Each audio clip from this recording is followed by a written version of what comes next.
जय हिंद। इस वीडियो में हम समझेंगे कि बिजली घर में बिजली कैसे बनाई जाती है, कैसे ट्रेन से कोयला लाकर कोल यार्ड से उसे हम लोग बॉयलर में पहुंचाकर स्टीम बनाते हैं और टरबाइन के द्वारा अल्टरनेटर को घुमाकर हम करंट बनाकर भेज देते हैं। साथ ही इसमें वाटर साइकिल कैसे चलता है उसको समझते हैं। ये काफ़ी कॉम्प्लिकेटेड है, लेकिन इसमें एनिमेशन के द्वारा आपको काफ़ी ईजिली समझ में आ जाएगा।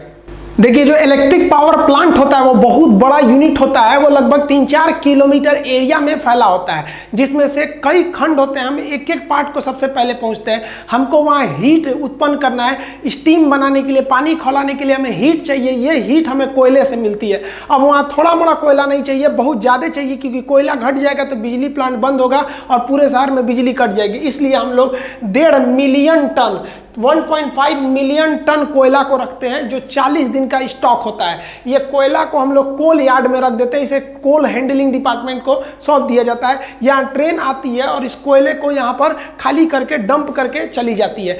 कोल यार्ड में जब ट्रेन पहुंचती है तो इस ट्रेन से कोयले को नीचे गिरा लिया जाता है और नीचे इसका स्टोरेज बना रहता है, जो पूरे प्लांट तक लेके जा सकता है।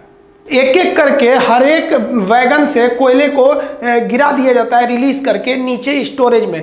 इसे खाली करने की कई विधियां होती हैं। देखिए क्या किया जाता है, जो कभी कभी जो बॉक्सेन वाले डिब्बे होते हैं जो ऊपर से खुले रहते हैं, उनको ले आया जाता है और उनकी कॉपलिंग को छोड़ा दिया जाता है, जिससे वो एक डिब्बे से दूसरे में पकड़े रहते हैं।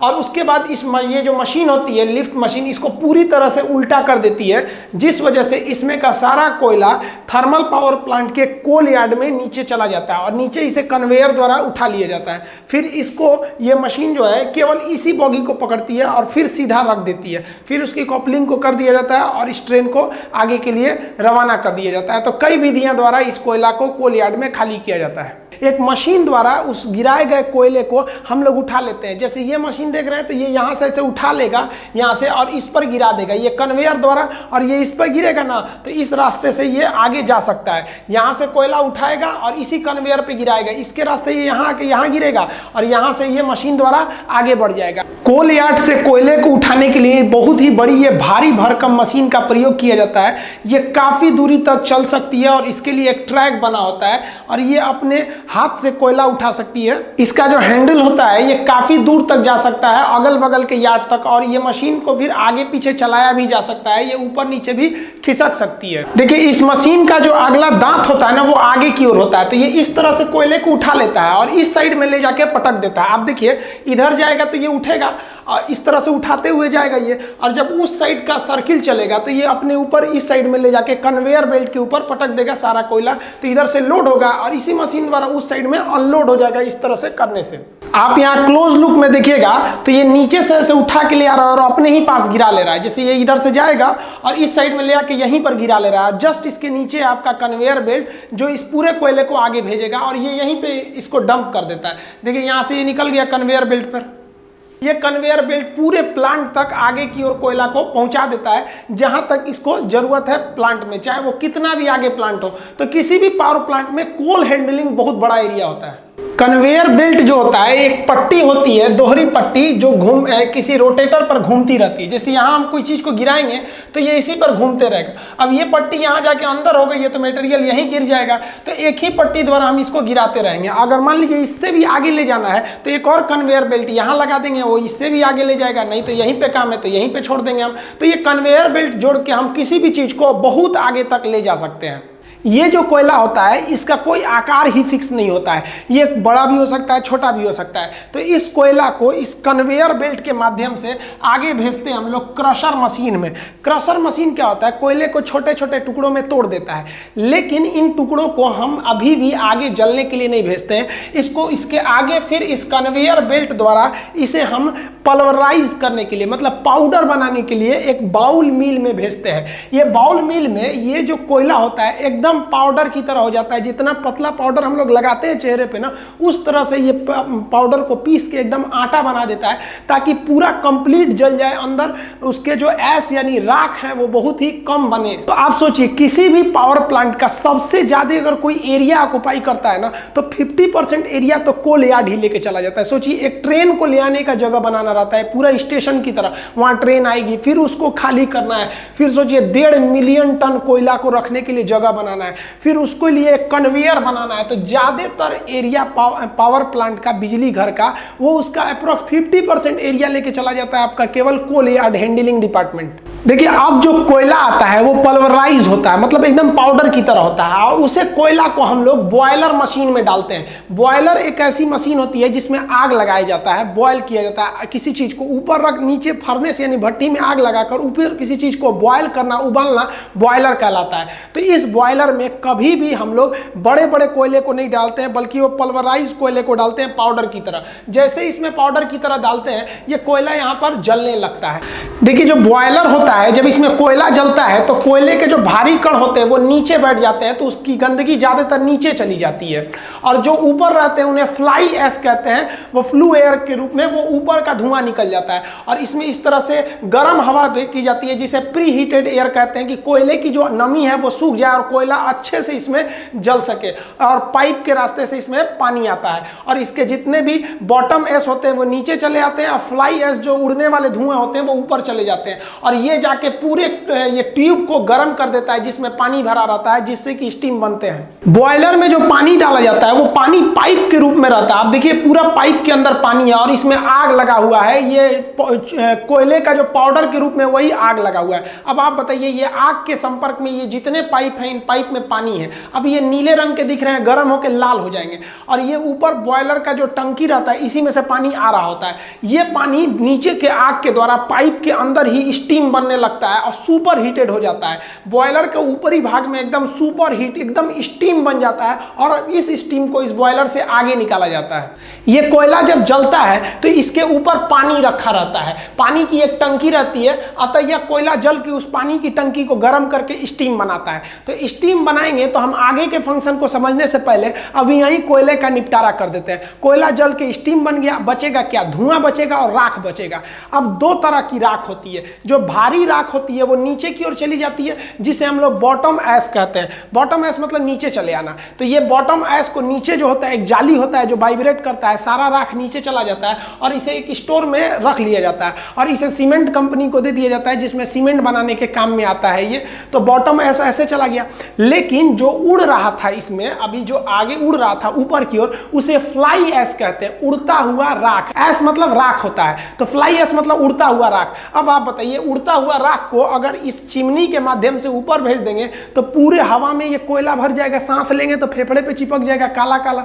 तो हमको जरूरी है कि इस धुएं में से जितने भी हानिकारक चीजें उनको छान लिया जाए। तो इसको छानने के लिए इस बॉयलर का धुआं जहां से बाहर निकलता है वहां पर एक मशीन लगा दिया जाता है, जिसे कहते हैं इलेक्ट्रोस्टैटिक प्रिसिपिटेटर। ये क्या करता है? ये निगेटिव चार्ज होता है और किसी भी धूल कण को अपने पास चिपका लेता है। जो बड़े बड़े धूल कण थे वो तो बॉटम ऐश के रूप में नीचे चले गए, जो छोटे छोटे फ्लाई ऐश थे उनको ये ESP डिवाइस यानी इलेक्ट्रोस्टैटिक्स प्रिसिपिटेटर क्या करता है? अपने पास इकट्ठा करके रख लेता है, और उसके बाद से इसको छोड़ता है ये हवा में, इस टावर इसके माध्यम द्वारा, चिमनी के द्वारा। तो ये कम हानिकारक होते हैं। अभी के समय सबको भी, किसी भी कंपनी को जो बिजली घर चला रही है उसको ESP डिवाइस लगाना जरूरी है। कहेगा कि ESP डिवाइस का काम क्या होता है? तो प्रदूषण को कम करना है। धुआं तो निकाल दिए, अब हम समझते हैं बॉयलर क्या है। तो देखिए यहाँ पर ये जो बॉयलर था इसका हम धुआं निकाल दिए। अब बॉयलर में क्या होता है? एक भट्टी होता है, फर्नेस, भट्टी मतलब फर्नेस होता है। तो इसके नीचे से तो चला गया आपका बॉटम ऐश, और ऊपर से धुआं निकाल दिया है। जो इसमें आग जल रही है उस गर्म हवा को हम लोग फ्लू गैसेस कहते हैं। ये फ्लू गैस क्या होती है? पानी को खौलाती है। अब आपको लगेगा यहां से यहां तक एक बड़ा सा टंकी रहता है।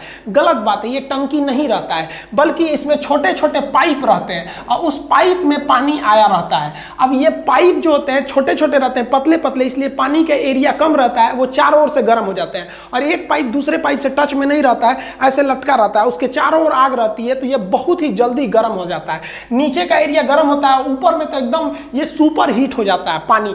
अब ये पानी आता कहाँ से? तो पानी नीचे के रास्ते से आता है, ऐसे चढ़ाया जाता है, इसको नीचे से पाइप से चढ़ाया जाता है, जानबूझ के इसको टच करके चढ़ाया जाता है ताकि ये जब जलने के लिए जाए, खोलने के लिए जाए तो उससे पहले ही ये यहाँ इसके संपर्क में आ जाए और यहाँ संपर्क में आने से पहले ही थोड़ा और गर्म हो जाए। तो पानी को मेन बॉयलर में जाने से पहले ही इस आग के संपर्क में लाकर थोड़ा सा गर्म करने से हमें इकोनॉमिकली थोड़ा ज़्यादा फायदा होता है। इसलिए यहाँ बने टंकी को हम इकोनोमाइजर के नाम से जानते हैं। ये किसी भी पानी को खोलने से पहले ही थोड़ा गर्म कर देता है। ये मानिए ना, आप एकदम ठंडा पानी को गर्म करेंगे, उससे अच्छा है कि आप थोड़ा सा गर्म पानी उसे और गर्म कर देंगे, तो ये थोड़ा सा पहले ही गर्म कर देता है इकोनोमाइजर। इकोनोमाइजर को अलग से हीट देने की जरूरत नहीं पड़ती है, ये फर्नेस जो भट्टी है इसी के हीट के संपर्क में आके पहले ही गर्म कर लेता है ताकि यहाँ पे गर्म हो जाए। और इसके एकदम टॉप वाले भाग में ये जो होता है एकदम खोल जाता है, जिसे सुपर हीट कहते हैं। आप ये देखेंगे ये बाहर से इसका शकल है, अब ये सुपर हीट हो गया, अब ये स्टीम बन गया है, स्टीम बन के नीचे लाया जाएगा, वो बहुत ही गर्म भाप बन गया है। अब ये स्टीम इस रास्ते से नीचे आएगा, देखिए यहाँ स्टीम के लिए पाइप दिख रहा है, अब ये स्टीम नीचे आएगा। स्टीम में कितना दम होता है सोचिए, कुकर का जो ऊपर का ढक्कन उठ जाता है, सीटी उठ जाता है, वो स्टीम के बदौलत। तो इतने छोटे से कुकर में, कुकर भी एक तरह से क्या है, बॉयल करता है, किसी भी पानी को गर्म करके बॉयल करता है, उबालता है। तो कुकर भी एक तरह का बॉयलर ही है, वो छोटा सा बॉयलर है। तो सोचिए इतना छोटे बॉयलर में ये हाल है, इतना बड़का बॉयलर से अगर जो स्टीम निकलेगा उसका कितना भयानक पावर होगा। अब इसी स्टीम को ले जाएंगे नचाने के लिए टरबाइन को, और टरबाइन नचेगा तो बिजली उत्पन्न होगा। देखिए टरबाइन जो होते हैं ना, वो एक पंखा होता है, ये कई पंखों के एक समूह होते हैं जिसे हम टरबाइन कहते हैं। टरबाइन भी कई तरह के होते हैं, high pressure turbine, intermediate pressure turbine, low pressure turbine. मतलब जो भाप आ रहा है वो इसे नचाएगा, इस टरबाइन को, इस पे ब्लेड लगे रहते हैं। देखिए ये है टरबाइन का शेप, इस पर से हाई प्रेशर का जो आता है आपका स्टीम, उस स्टीम को बहुत ही तेजी से गुजारा जाता है। इतना गर्म होता है वो, और इतना ज्यादा प्रेशर होता है कि वो इसको नचाने लगता है, और ये नचाना चालू करता है एक साइड से। तो देखिए जैसे स्टीम आया होगा तो शुरुआत में गर्म होगा, थोड़ा और जाएगा तो थोड़ा और ठंडा होगा, आगे जाएगा तो और ठंडा होगा। तो इसके एक हिस्सा को कहते हैं हाई प्रेशर टरबाइन। जब स्टार्ट करता है तब वहां बहुत ही ज्यादा गर्म रहता है, आगे जाएगा तो थोड़ा और ठंडा होगा स्टीम, तो इसे कहते हैं हम लोग इंटरमीडिएट टरबाइन। आगे गया तो लो प्रेशर टरबाइन, मतलब एकदम आगे जाने के बाद लो हो जाता है। तो टरबाइन घूमता है। यही टरबाइन जो होता है ये पूरे पावर प्लांट का हार्ट, हृदय कहा जाता है। इसे घुमाने के लिए स्टीम की जरूरत पड़ती है। तो अभी तक जो बना रहे थे हम लोग स्टीम कोयला से, वो केवल और केवल इसी टरबाइन को घुमाने के लिए। लेकिन एक समस्या सोचिए, ये खुले हुए टरबाइन पर अगर स्टीम मारेंगे तो भाप तो बिखर जाएगा, उतना प्रेशर नहीं लगा पाएगा। तो इसको क्या किया जाता है ना, ढक दिया जाता है। जैसे ये टरबाइन है ना, तो इसको चारों ओर से ढक दिया जाता है, इसका एक प्लेट से ऐसे ढक दिया जाएगा। जैसे यहाँ देखिए, यहाँ पर ढका हुआ, आधा ढका हुआ है यहाँ पर, यहाँ से प्रेशर घुसा दिया जाता है इसके अंदर। जो स्टीम के अंदर प्रेशर जाता है वो इस रास्ते भेज दिया जाता है ताकि स्टीम यहाँ से अंदर जाके टरबाइन को घुमा सके। यहाँ देखिए ये जो पीला वाला पार्ट दिख रहा है आपको, यही है आपका टरबाइन। अब इसके अंदर स्टीम कहाँ से गया, तो ये देखिए ये वाला एरिया जो है ना, ये ऊपर से ये स्टीम इसको लेके आया, इसके अंदर ले गया स्टीम। अब देखिए ये इसके अंदर चला गया तो स्टीम बाहर नहीं निकल पाएगा और अंदर टरबाइन को खूब तेज नचाएगा। और टरबाइन नचेगा तो टरबाइन से जुड़ा रहता है जनरेटर। ये जो जनरेटर होता है यही चलने लगेगा और इसी से हमको बिजली मिलेगी। टरबाइन में जब स्टीम पहुंचता है तो सबसे पहले जो होता है हाई प्रेशर टरबाइन घूमता है, जिसका साइज छोटा होता है, क्योंकि जो स्टीम आ रही है ये पहले गर्म है, इसका प्रेशर बहुत ज़्यादा है। ये इसको घुमाने के बाद इंटरमीडिएट पे जाती है, फिर एकदम लो प्रेशर टरबाइन, ये बड़ा होता है, इसको घुमाना ईजी होता है, तो ये कम प्रेशर पे भी घूम जाता है। इसको घुमाने के बाद अब ये घूमेगा तो इसी से जुड़ा हुआ है उधर का अल्टरनेटर, वो जनरेटर घूम जाएगा और जो यहाँ में स्टीम बना हुआ है भाप, उसे नीचे की ओर कंडेंसर में भेज दिया जाता है।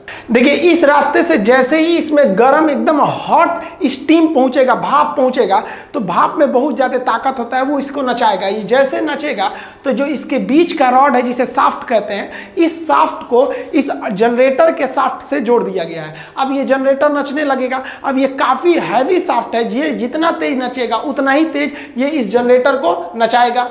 आप कहेंगे जनरेटर से बिजली मिलता है, घर पे भी तो जनरेटर चलाते हैं, तो सेम चीज़ तो घर पे भी करते हैं। यहाँ कोयला जला के कर रहे हैं और घर पे आप डीजल जला के करते हैं, लेकिन उसका पावर कम होता है, इसका पावर बहुत ज़्यादा होता है। ये जनरेटर जो होता है ना आपके घर के बराबर होता है, इतना बड़ा जनरेटर होता है। तो नचाने के लिए ज़्यादा एनर्जी की जरूरत पड़ती है। आप समझते हैं इस जनरेटर के अंदर क्या सिस्टम होता है। देखिए ओरेस्टेड नामक एक वैज्ञानिक थे, इन्होंने कहा था कि जब बहुत ही तेज करंट जाता है, बहुत हाई वोल्टेज का करंट जाएगा तो उससे चुंबक पैदा हो जाएगा। आप देखे भी होंगे हाई वोल्टेज का जब करंट जाता है तो उसके अगल बगल में मैग्नेटिक फील्ड आता है, आपको खींच सकता है थोड़े दूर पर ही, उसे हम लोग वर्चुअल कंडक्टर भी कहते हैं, दूर से ही खींच लेता है।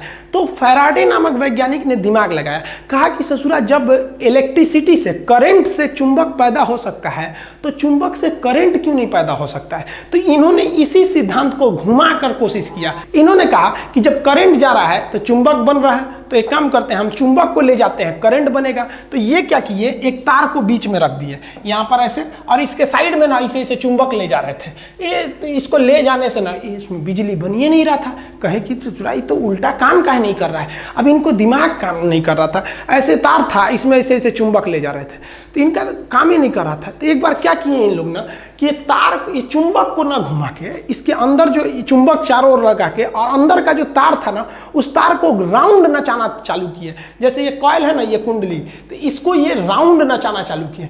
राउंड नचाने से ना यहाँ पे बिजली मीटर लगा के, अमीटर लगा के नाप लिया गया कि भाई करंट पैदा हो गया। ये करंट कैसे पैदा हुआ, तो देखिए किसी भी चुंबक का ना एक चुंबकीय क्षेत्र होता है जिसे हम चुंबकीय बल रेखाएं कहते हैं। तो ये यहाँ तक चुंबकीय बल रेखाएं इसकी निकली हुई हैं, और इधर से भी जो चुंबक है इसकी भी चुंबकीय बल रेखाएं इधर निकली होंगी।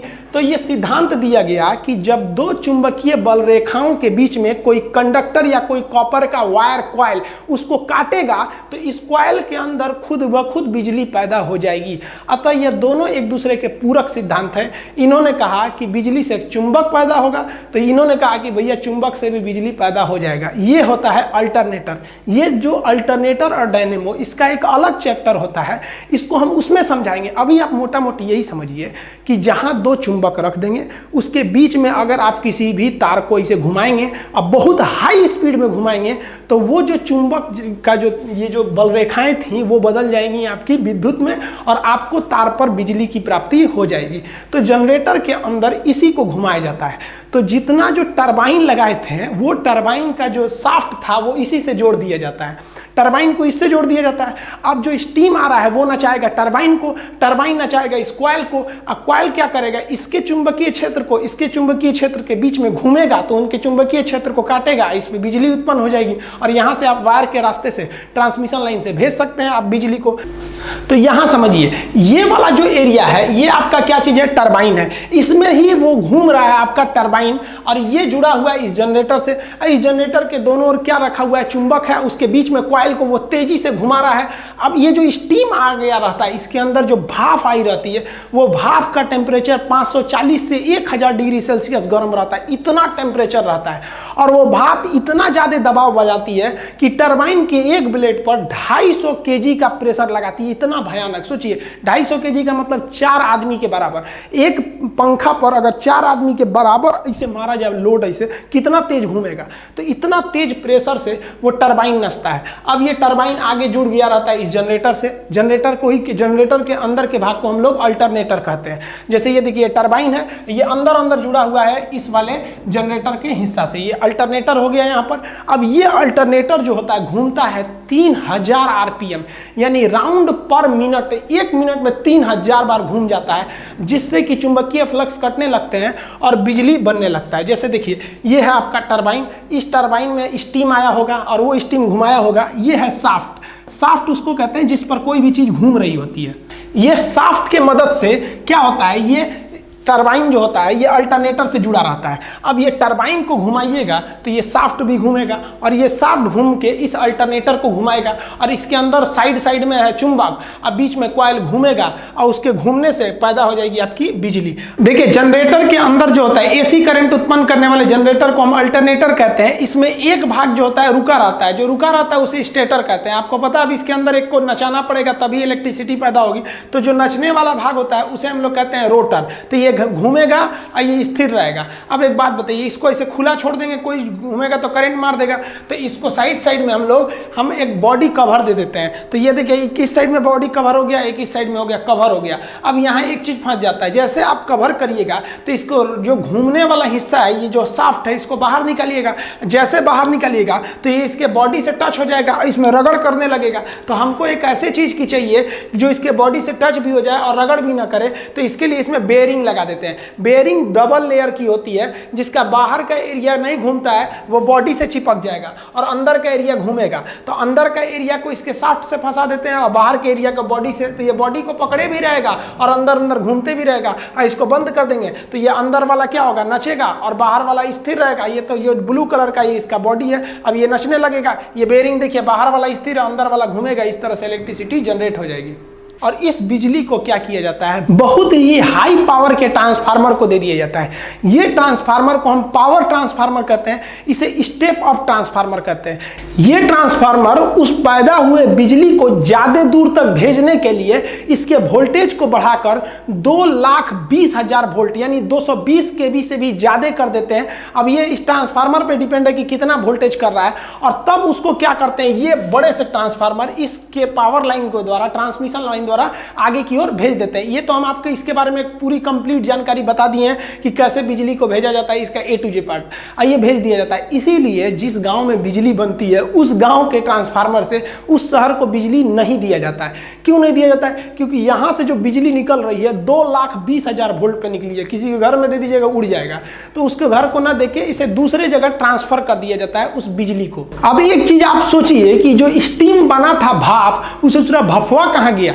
भाप तो आया था इस टरबाइन के अंदर में, भाप गया कहाँ, निकला ही नहीं। तो ये भाप जो है अगर आप इसे ठंडा कीजिएगा तो पानी बन जाएगा, और इसी पानी को अगर हम वापस बॉयलर में भेज देता हमें पानी की बचत हो जाएगी। तो क्या किया जाता है, ये जो टरबाइन घूम रहा होता है इसके नीचे एक बहुत बड़ा एक तो हम लोग बना लेते हैं, कंडेंसर का टब बना लेते हैं, उसी में उस ट्यूब में ले जाके भर दिया जाता है इस भाप को, ताकि वो ठंडा हो जाए और दोबारा पानी बन जाए। तो इसके नीचे एक चेंबर रहता है जिसे हम कहते हैं कंडेंसर। वो कंडेंसर जो होता है इसे ठंडा कर देता है। ठंडा करने के लिए हम एक कूलिंग टावर का प्रयोग करते हैं। ये जो आप इसके ऊपर से देख रहे हैं ये धुआं नहीं निकल रहा है, जो भाप आया है वही निकल रहा है। तो एक बात बताइए, भाप को हवा में भेज दीजिएगा तो ये पानी बन जाएगा, तो फायदा क्या है। तो इसको हम लोग ठंडा करके दोबारा यूज कर लेते हैं इस कूलिंग टावर की मदद से। देखिए धुआं निकलता है इसके मदद से, ये है आपका चिमनी, ये जुड़ा रहता है आपका बॉयलर से, यहां से धुआं निकलता है, और ये जो है ना ये आपका कूलिंग टावर, ये ठंडा करता है उस भाप को। ये कैसे करता है तो समझिए ध्यान से, इसके नीचे का भाग आप देखिए जाली के समान है, इसमें से नेचुरली ठंडी हवा जाती है। अब ये किस प्रिंसिपल पे काम करता है, तो देखिए ये जो कूलिंग टावर है इसके दो हिस्से होते हैं। जो स्टीम आया है उस स्टीम को पाइप के माध्यम से इसके ऊपर चढ़ा देते हैं।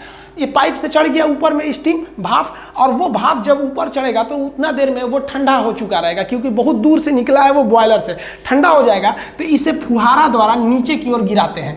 जब फुहारा द्वारा नीचे की ओर गिराते हैं तो ये पानी ये और ठंडा होने लगता है, और चिमनी के नीचे जो खोखला एरिया होता है देखिए ये, यहाँ से क्या होती है, ठंडी हवा ऊपर जाती है। तो ऊपर से स्टीम नीचे आ रहा है और नीचे से ठंडी हवा ऊपर जा रही है, बस ये दोनों मिलकर पानी बन जाते हैं, और नीचे इसके जो बेसिन होता है जहाँ ये पानी जमा रहता है वहां पर ये जमा हो जाते हैं, और इसी पानी का हम दोबारा यूज कर लेते हैं, जिसे हम वाटर साइकिल कहते हैं। ये सबसे जरूरी होता है किसी भी पावर प्लांट में वाटर साइकिल को समझना।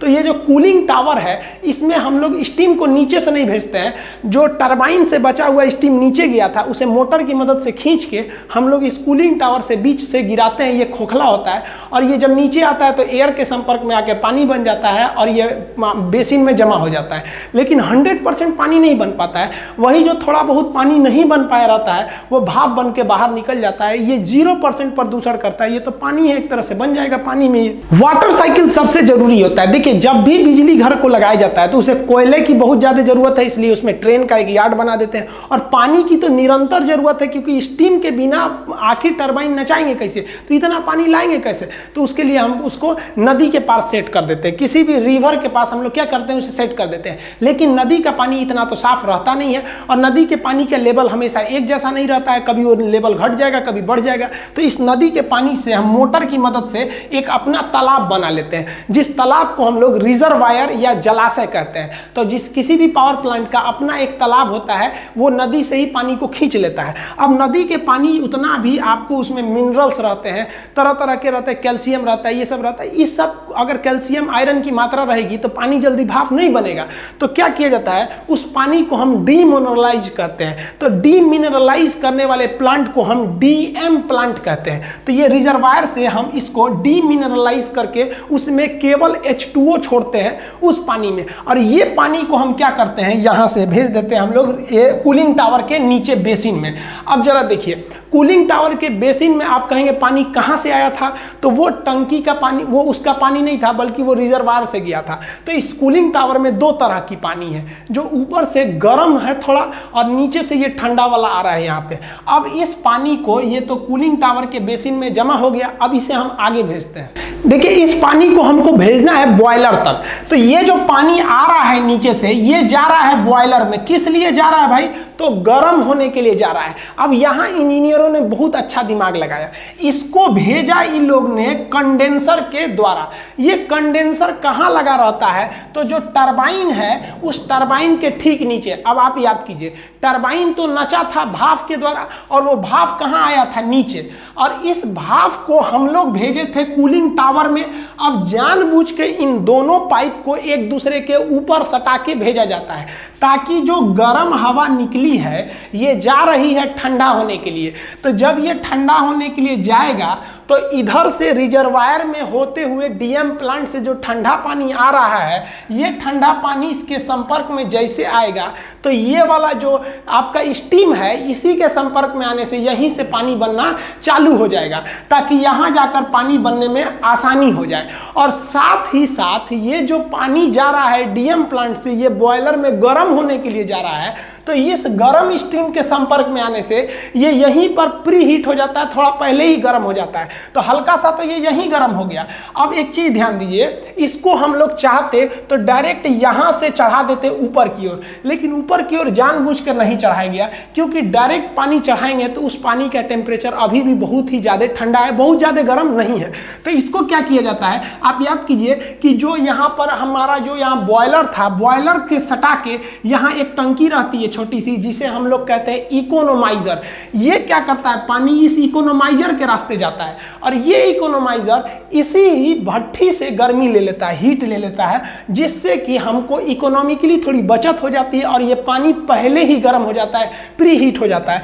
और उसके बाद इसको इस साइड ले आते हैं पतले पतले पाइप द्वारा, और इस पाइप को यहाँ घुमाते हैं इस तरह से। अब ये पाइप में पानी भरा हुआ है, ये पानी गर्म होने लगेगा, और गर्म होने के बाद ये क्या बनेगा, भाप बनेगा, भाप बन के स्टीम बनेगा। अब आप बताइए स्टीम कहाँ जाएगा, ये टरबाइन में जाएगा, टरबाइन को नचाएगा। यहाँ से आपको दो साइकिल आगे बढ़ेंगे।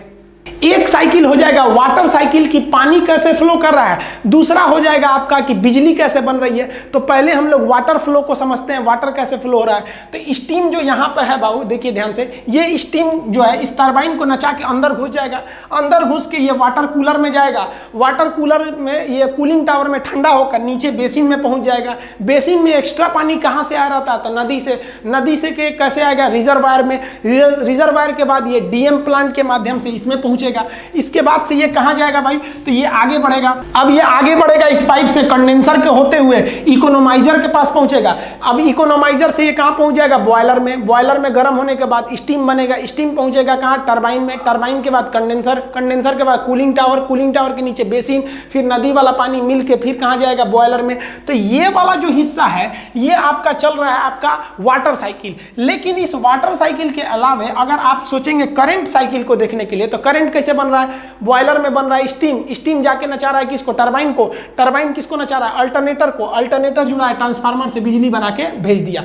तो बिजली घर में मेनली चीज होती है टरबाइन और जनरेटर, यही मेन होता है। अल्टरनेटर, जनरेटर के अंदर होता है अल्टरनेटर, ये दो मेन चीज हो गए। अब टोटल साइकिल अगर आप देखेंगे तो एक कोयला का साइकिल चल रहा है, वो कैसे हो रहा है, एक वाटर साइकिल है और एक करंट की साइकिल है। करंट साइकिल सबसे छोटा है, बॉयलर से स्टीम बना, वो आया टरबाइन में, टरबाइन नचा और वो अल्टरनेटर को दिया, वो नचा के बिजली बना दिया, ये निकल गया आपका करंट साइकिल। अगर पानी का साइकिल देखेंगे तो नदी के रिजर्वायर से आया ये डीएम प्लांट में, ये गया कूलिंग टावर के बेसिन में नीचे वाले भाग में, और बेसिन से ये आगे बढ़ा, ये कंडेंसर होते हुए इकोनोमाइजर से बॉयलर में पहुंच गया, बॉयलर से स्टीम बन के ये कहाँ गया, टरबाइन में, टरबाइन के नीचे फिर जाके ये भाप बन गया और ये कूलिंग टावर में चला गया। ये वाटर साइकिल हो गया।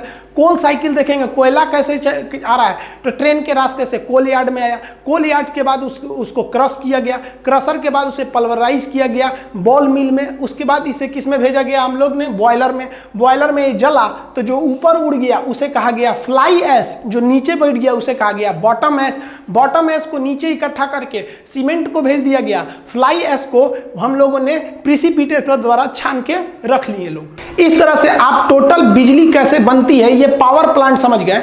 अब इसमें आप एक चीज उतना अच्छा से नहीं समझे होंगे कि इसके अंदर बिजली कैसे बन जाती है, अल्टरनेटर के अंदर। तो ये अल्टरनेटर एक अलग ही टॉपिक होता है कि इसके अंदर कैसे बिजली बनती है। ये एक सिंपल सा तरीका है कि किसी भी चुंबक के अंदर कॉइल को घुमाएंगे तो बिजली बनने लगता है। तो ये अल्टरनेटर भी कई टाइप के होते हैं। ये थर्मल पावर प्लांट था, इसमें कोयला जला के बिजली बनाई गई। इसके अलावा गैस पावर प्लांट होते हैं, वो थोड़ा इसी की तरह होते हैं, थोड़ा अलग होते हैं।